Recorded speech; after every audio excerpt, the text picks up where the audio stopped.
everybody? Tired Metalhead Weatherman here. Happy Friday. Hope everyone's doing well. Want you to buckle your seatbelts here before we get started with this one because this is going to be a stacked weekend forecast because there is a lot going on. So grab yourself something warm to drink because for some of you it's really cold out here. Make sure you smash that like button. If you're new here and you're liking what you're seeing, definitely hit that subscribe button and also hit that share button as well. Here we go. So we've been talking about one particular aspect of the weekend, and that's been the severe weather threat. We have marginal threat for severe storms tonight. Not really expecting too much out of that. It's mainly going to be a hail threat. It's mainly going to be across parts of eastern Oklahoma and Arkansas, some parts of northeast Texas and northwest Louisiana. Can't also disinclude southern Missouri here. Tornado threats very minimal tonight. Wind is very low, and then there's a little bit of a hail threat here. But tomorrow, of course, we've been talking about this for almost a week now. This is the big day here, and there's actually been a new change since I put up a video this morning about this. We're now even starting to get to parts of Kentucky here with the slight risk now even. So even more areas to watch as we go through the day tomorrow. We will be live streaming this, but from Bowling Green all the way down, and they've taken some of this area out to the west now. A little bit more of this area. Originally, this was over towards Houston yesterday. They've now pushed it past or to the east of Lufkin, Texas here. So it's going to be right on that Texas, Arkansas, Louisiana line, or that tri-state line. And then, of course, this has always been my focal point right here. This tri-state region between Arkansas, Louisiana, and Mississippi. I've been particularly concerned more so about Greenville, but I do think some areas to the north could get pretty hot in the action as well. Also going to be keeping an extra close eye on Memphis and then maybe even Nashville as well too. But I've been kind of calling out this area in particular the most here. But overall though, the main thing that we need to be making note of is the hazard types. All three of them are at least slight risk criteria. Wouldn't surprise me if one of these tornadoes or wind in particular would upgrade to an enhanced risk, which would be a 10% or yellow area, which you can see the legend right here coming into play here, and then the red area over here, which would be a 30%. It'll be interesting to see which of the two may get an upgrade if it happens at all. Another thing to make note of also is this is kind of going to really come down to a last minute, like kind of spur of the moment situation if we do get an upgrade. What happens in the morning is going to be a huge factor. Cloud cover, convection, all of that's going to come into play. If we get really good daytime heating, it wouldn't surprise me to see an upgrade here with this. So this is definitely a day we'll be talking about a little bit more, and then of course tomorrow morning we're going to have our final forecast on it before the event gets going. And then of course on Sunday we still have a marginal risk for severe weather. No clear threat on the hazard type. I think mainly damaging winds are going to be the main threat at this point, though, if you ask me. By this point, what we have on the day 2 setup is going to transition to a linear type of setup, maybe a weakening mesoscale convective system or MCS after it starts to wither away during the overnight hours. But with increased daytime heating over here, there could be some redevelopment, and a few of these storms could pulse severe. So that's really what we have going on with the severe threat this weekend. But there's another thing to talk about here, and we haven't talked about it as much because the severe threat's kind of been dominating some of the headlines. It's the fact that there's a wintry side to this system too. We've talked about it vaguely on here, but we haven't talked about it enough, in my honest opinion. Because if we actually look at our current picture here based off this model here, this low pressure is going to be a big catalyst. In fact, this is at times even causing blizzard conditions here. We have moisture wrapping in around this low pressure here that you can see with this little circle, and right on the back side of this, winds are really going to be strong out ahead of this. So there's going to be a lot of blowing snow still may be falling as well. So with that being said, there are wind advisories, maybe some blowing snow warnings over here towards the Dakotas, towards Minnesota, and maybe even towards the Great Lakes as we head throughout the day tomorrow and pretty much through the rest of the weekend here. So continue to go forward. The snowstorm could even been more intense if this trough had been negatively tilted, but as you can see here, we have the positive tilt. We have this pushing or pointed more this way. if it was pointing more this way, and I hope you can see it here, that would be a negative tilt. This right here would be a negative tilt. This is what we're seeing here. This is positive tilt. But overall here, at the end of the day, this positive tilt is still going to cause its fair share of issues here. This really strong jet is going to be a big factor in our severe weather setup. And then also, as we continue to move this forward here, as we get past Saturday here, the winds are really going to start to ramp up over here towards the northeast. And of course, blizzard conditions are going to even be possible off the Great Lakes. This also could switch on the Great Lakes machine as far as lake effect snow is concerned. So that's also going to be another issue we could be dealing with throughout the course of the weekend. So if you have any plans, I know it's Sunday, it's football weekend for a lot of us. I'm a football fan as well. Just kind of brace yourself, especially if you live off the Great Lakes here, especially over towards New York. But as time goes on, as we go throughout the day, it's going to be a pretty wild day here. Also, another thing to make note of here is there's going to be a rapid cool down behind this front. Like, it's going to be almost kicking the, almost like a little sucker punch for some of you. Like today, for example, over towards where I live, we were seeing 60-degree temperatures. A little bit above average for this time of year, but not by too much. But by tomorrow, it's going to be, by the end of tomorrow and into Sunday, it's going to be completely different. And then, of course, as we continue to go forward, we'll watch this head out of here by Monday morning, and we'll have cool temperatures left over. But it looks like we'll probably warm up quick as we go throughout the beginning of the week. Another look at our low-level jet, and this is kind of verifying not only the severe setup, but just the wind energy with this overall setup in general. With the wintry side of things as well, it's definitely something we're going to have to make note of here. Here, those winds really starting to arrive around early Sunday morning for the northeast. And like I said, they're going to linger throughout most of the day here. You're going to see those clouds moving pretty fast across this region here. Of course, also with the severe weather setup on the tail end of that, you'll see a lot of movement with that as well. But of course, by the time we get into the weekend here, we'll be seeing a lot of this moving out. We'll still have to watch, of course, the northeast, especially on the backside of this. We can get any remnant moisture. We could probably see some more snow possibly with this as well. So, like I said, other things to make note of. Here's actually what we could be experiencing with temperatures, because we were looking at the higher levels of the atmosphere with those maps. We're just kind of getting an overall look at the dynamic setup here. But you can see that with this frontal boundary here, even over towards where I am in Atlanta, we could have a 42 mile per hour gust at times as we head into early Sunday morning here. So it's going to be a brisk and not very enjoyable morning, but as we go through the day here, the winds are going to kind of linger. And really, it's not going to be until Monday morning where we start to see some of that dying down.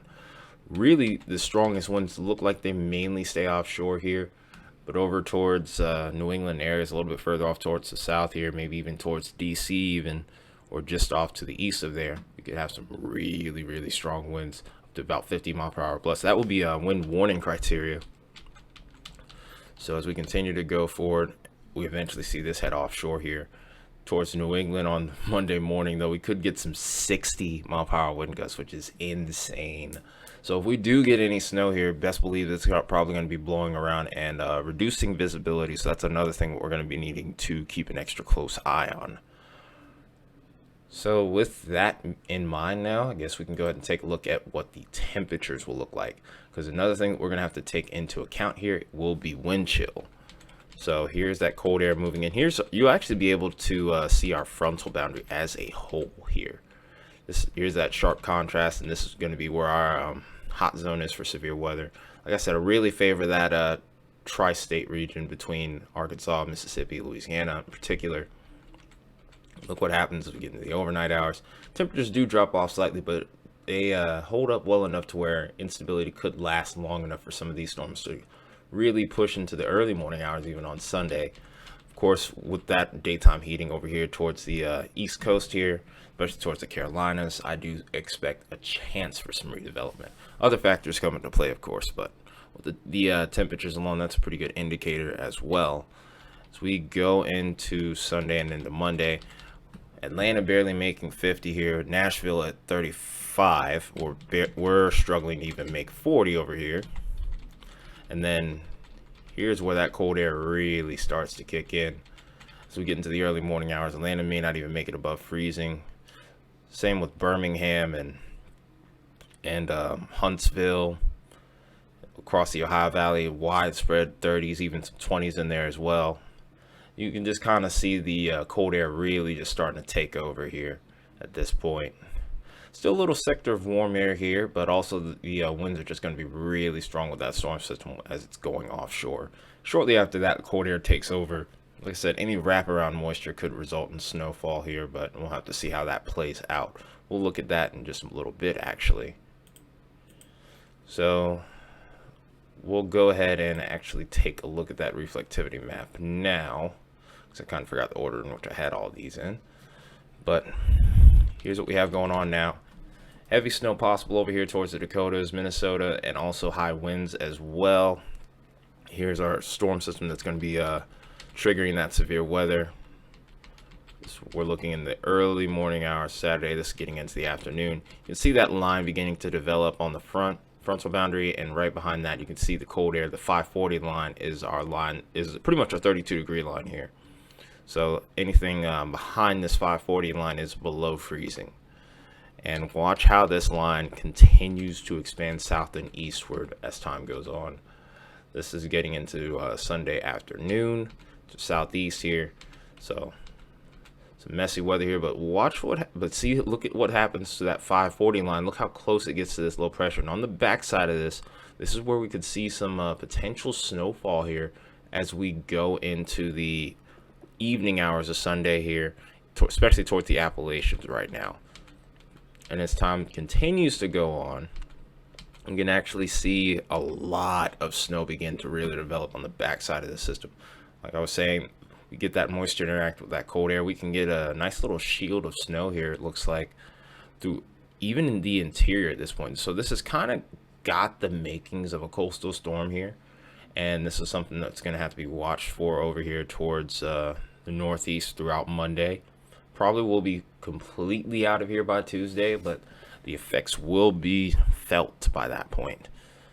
So some other concerns that I have with this setup as well, for example, the flooding is something I'm kind of making note of here, especially towards the Appalachians, and then the chance of freeze over depending on how long it takes to dry. The wind may work in our advantage with that, but even so, any leftover moisture, if it hangs around overnight on Sunday evening, could very well refreeze and could make for a treacherous morning commute. So definitely be on the lookout, especially if you've got any bridges and overpasses in your route here. But some main areas of interest right here that I've made note of. Surprisingly, our severe weather areas aren't so much under the gun for flooding, but you could see isolated heavier totals here. Could see easily within an inch or two over the course of the weekend here. But mainly across the Appalachians, North Georgia, North Carolina, and then even getting into Virginia here. Looks like the main hot spot here with rain. Anywhere more towards the interior here, this looks more like snowfall, if anything, in this case. Still a little bit up in the air with what we're seeing over here towards maybe New Jersey. But overall here, there's a lot of moisture that's coming in. And then, of course, we still have our atmospheric river situation going on over towards the northwest. So that's one model that we can compare this to. This is the 3 kilometer that we're looking at now. So this is what the British models are kind of showing. Pretty much a similar deal across the board here.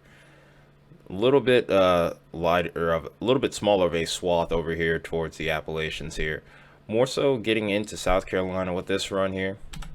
And it's pretty much the same thing with this other British model. The Euro's a little bit less aggressive on the rain.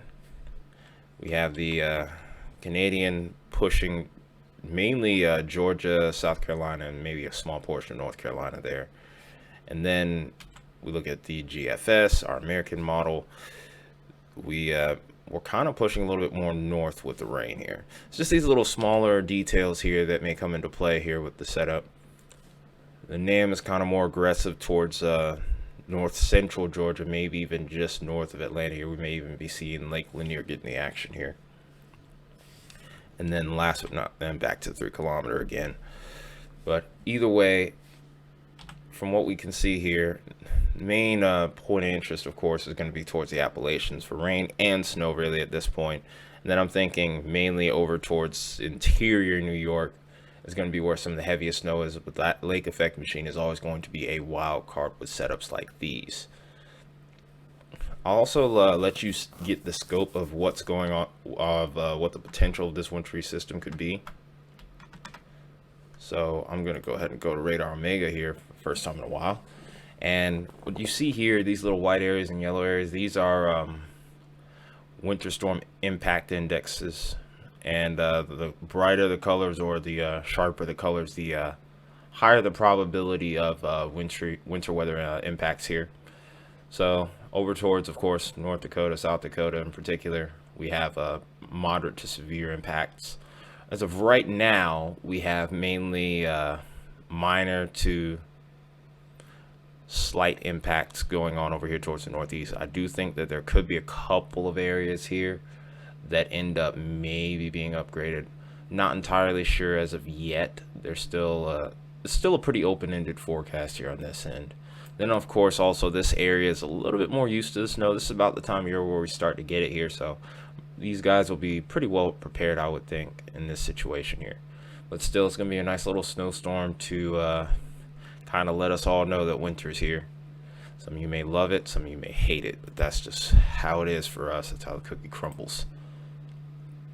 So speaking of the snowfall here, let's go ahead and take a look at our totals here. We already know the situation out west. They're always going to be the big winners whenever it's active over here, especially towards the mountainous northwest. You can easily see some pockets where we get up to about 2 to 3 feet of snow in the highest of elevations here. Towards the Rockies, we can easily see about a foot. No real surprises here. This is usually how it will be during this time of year. And then, of course, over here towards where our storm is currently, we could still see an additional half a foot of snow in a lot of places. Some of these other spots over here, especially towards where the low pressure is centered right now, we could see still another 2 to 4 inches in a lot of areas. So that's pretty widespread. It kind of fizzles out just a little bit until we get back over towards the northeastern reaches here. This is where we start to see those significance totals coming into play here. Towards the Appalachians here, we even get some pretty impressive totals here, maybe even up to 2 feet in a couple of the higher elevations. But widespread 2, 4, maybe even 6+ inches possible in the elevations. Not much of that's really going to get into the valleys, so if you're looking for snow in the valleys, I wouldn't really think that this system is the one. But as far as interior northeast, just New York City, you're not included in this. Philly, you're on like the fringe of this. You have a shot at seeing some snow flurries, but as far as accumulation is concerned, you're right now on the outside looking in. Maybe good for you, maybe bad for you, depending on how you look at things. But over towards the Adirondack also, we could see about half a foot or more of snow. And then, of course, over towards northern Pennsylvania, easily about 5, maybe even all the way up to 10 inches of snow possible here. So plenty, so looks like plentiful snow to go around towards the interior northeast. A little bit further towards the coast, I think we might be a little bit too warm as far as the weekend's concerned. But I think we'll end up seeing snow at some point. We'll discuss this more as time goes on here. So looking at the British model, we're kind of seeing a good bit of congruency here. Maybe not so much aggressive around the Appalachians for snow, more so towards the interior northeast. And then also here's the Euro. Euro's really aggressive with the northeast here, but kind of stiffing the Appalachians here a little bit more, especially the southern Appalachians. Uh-oh. Didn't mean to do that. So Canadians kind of pulling the same thing. Less impressive on the snow totals here. GFS is even less is less on board than some of the other models here. And then last but not least, the NAM is usually pretty aggressive with snow, and we're definitely seeing that play out here. It'll be interesting to see how things play out as we continue to progress to the event, which really is going to start to really pick up through tomorrow. Then, of course, last thing to look at here is the National Weather Service winter model. This is the most realistic totals that you will likely see here. Sometimes we overperform, sometimes we don't get anything, but usually with this, it's pretty fair. I would say about an inch or two possible in the southern Appalachians. We go further to the north here, we could see up to about 2 to 3 inches. Widespread 2 to 3 inches possible, maybe even a couple pockets where we get higher totals over here towards the interior northeast. Then over, of course, towards the area where our activity is going to be greatest. Right now, we see easily about 2 to 4 inches likely, maybe a couple pockets of higher totals, maybe 5, 6 inches best at best. And then, of course, northeast, or northwest, I should say, about a foot of snow could be possible this weekend. Some of the highest of elevations here could see locally higher totals as well. But this is what we have going on. Pretty active weekend, right? It's going to be an interesting one, whether you're on the wintry side of this system or on the severe side of the weather. It's going to be pretty active on here, so make sure you're staying tuned to the channel. With that being said here, I hope you enjoyed this video. I'll see you tomorrow. It's been Metalhead Weatherman. You guys take care. Have a good night. Apologies for the video coming up so late.